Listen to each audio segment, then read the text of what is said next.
Vítáme vás v Plzni ve stacionáři Domovinka, který si vybrali naši zaměstnanci pro svoji dobrovolnickou činnost v rámci Call Through Communities. Ve 2 dnech se tady vystřídá 40 dobrovolníků z řad našich zaměstnanců. Stacionář Domovinka je blízko naší fabriky v Břasích. Považujeme to jako součást naší komunity.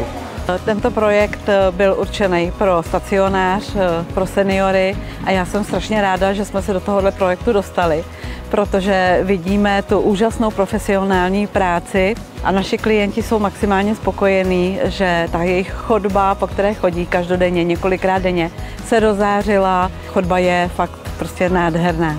Moc za to děkujeme.